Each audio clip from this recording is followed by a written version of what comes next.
A classic Disney attraction is getting a revamp, a well-deserved revamp. Let's talk about Test Track and what's going on there at that park place.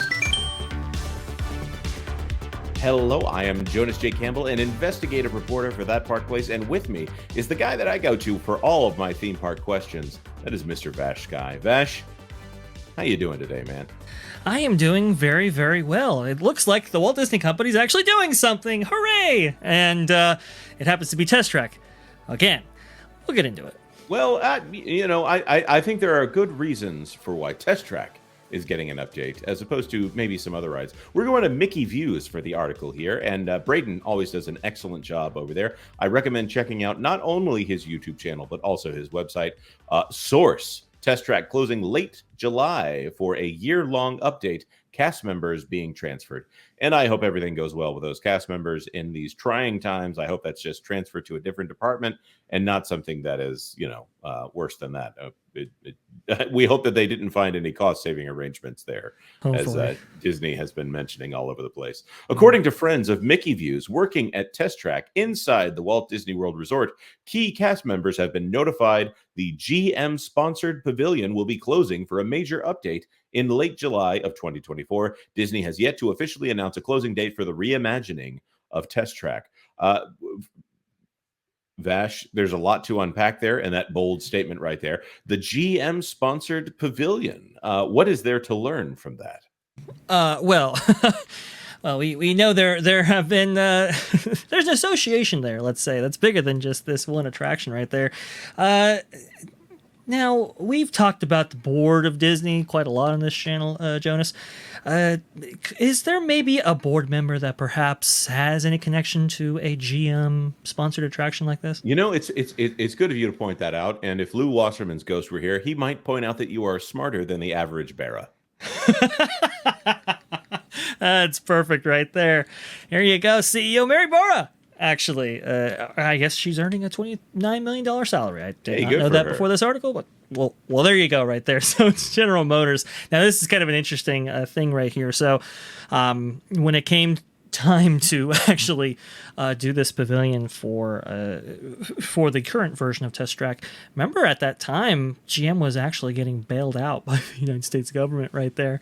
And so they had to really kind of justify an expenditure this large right here, and that's when they took it. And I believe it was originally sponsored by one of their smaller brands or whatever in order to create a little bit of separation there. But I guess it's time to update it once again, which is very strange because, well, it really hasn't lasted all that long in terms of Disney attractions being reimagined. But I'm thinking it might be time because those contract renewals have come up. I think you're probably right. And of course, when it is a sponsored attraction, it gets love a little bit more often, doesn't it? Oh, yes. Yes, it does. Because obviously it's not just a representation of the Walt Disney Company, which, as we know, they feel it's quite all right to represent themselves however they want to. But when it's another name behind it, well, now there's a little bit more eyes on that and a little bit more scrutiny at play. Right, and there's obviously there are unusual things that have come out from sponsorship. Wasn't there a hull of aluminum back in the Disneyland days? I mean, yes. I believe CV Wood. Yeah, CV Wood. Yes, we'll call him the Wizard of Bras. Yes, you very well should, because the way he got funding for Disneyland, which Walt was desperate for money. This was such an expensive endeavor right there. Well, he's like, hey, Walt, don't even worry about it. We're gonna sponsor this whole thing. So that's why they were selling Wurlitzers on Main Street. Yes, you could walk home with a piano if you wanted to. And Tomorrowland, because, well, they didn't have any money to build Tomorrowland, that became sponsorship city right there for decades, actually, which is very, very interesting. That's right. And we wouldn't have the Carousel of Progress in any of its 2 or 3, depending on how you judge the refit. That's very true. General Electric, both that now is the best time of your life, and that there's a great big beautiful tomorrow, all sponsored by General Electric. I think these sponsorships are generally good, and I think so. I like the fact that the I don't know. I think that at one time this would have been considered an e-ticket attraction. I don't know if we would consider this an e-ticket now. It's a people eater now, I think. But good to get an upgrade. Let's see if there's anything else in the article to talk about here. Oh, okay, right. Here we go. Exclusive information available to Mickey Views suggests this latest update is projected to take a full year of construction work at a cost nearing $100 million. Further details on the update, such as changes to theming and attraction plot, will be revealed in the future. Of course, we're going to want to pay attention to Mickey Views and Braden for that. But if it only takes 1 year, that would be, I think that would be a recent record for the Walt Disney Company, specifically at Epcot. It took them like 6 years to get the walls down for Journey of Water and, of course, World Celebration. And you'll need to factor in a little extra time there in order for the first few maintenance stoppages in that first period right after it opens.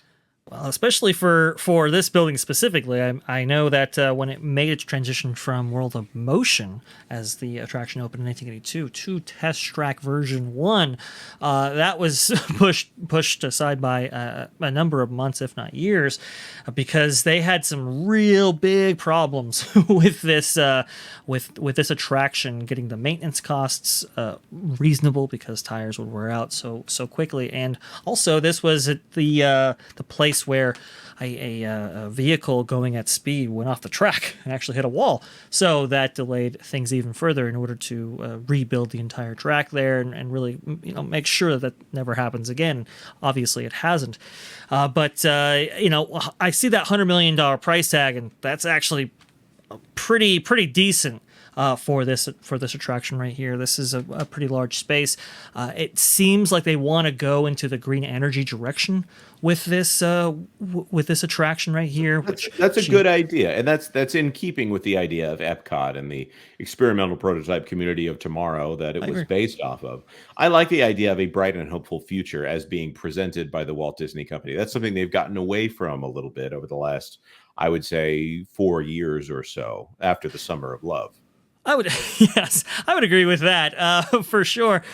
When it comes to GM, obviously they're making a big push for electric vehicles, and so it's probably want to incorporate some of those ideas in here. I know they're kind of shifting right now because the EV market is a little volatile, but for them to kind of reimagine this whole thing and kind of put a modern flair in it, I think is good. The 10-year, I think it was 10 years, right? But when the last incarnation of this attraction opened, that's on like the 10-year schedule that Epcot actually opened with when it came to sponsored facilities and so forth. They were on 10-year contracts, so it all kind of lines up. It all makes sense, but it just kind of is unfortunate with the broader context being that there's so many things in Walt Disney World property that really need investment, really need work. Do we necessarily really need to reimagine Test Track yet again? That's the way the sponsorship stone rolls, I guess. Yeah. I'm more of the idea that we need to be surprised. It needs to be the point where if someone shows up to the park, that there are small surprises everywhere they go, and those surprises don't need to be an iPad on the back of the seat in front of you. I don't disagree with that assessment at all. I imagine some really good things here with that amount of money right there. Year of construction sounds about right. I don't anticipate major changes to the track or capacity increases, which is unfortunate. But hey, at least Disney is keeping up their parks, and at least we have some project and momentum moving somewhere. I think this is a good thing. I'm taking this as a positive for the company that they are doing maintenance on a ride that is not going to be one that I want it to be popular, but I don't want a virtual queue on this thing. I think repairing this ride and having capacity on a good recent update that is not trying to change the world, I think that is a good thing and a good step for the Walt Disney Company. It doesn't need to be the only step, but I like it a lot. But of course, I want to throw this out to our audience here. What do you think about what's going on here with Test Track? Are you looking forward to riding it when it happens? Is this enough money? Is this too much money? Is this too much time to have EPCOT down again after, like we said, being down for 6 years? We started calling it Walcott in that period of time. Yes. My goodness, Walcott. Walcott. Let us know your thoughts in the comment section down below. Consider, if you would, subscribing to That Park Place for all the news that should be fun. Thanks for watching That Park Place News. For more information, consider checking out www.thatparkplace.com. And don't forget to subscribe, share, like, and send this out on your favorite social media accounts.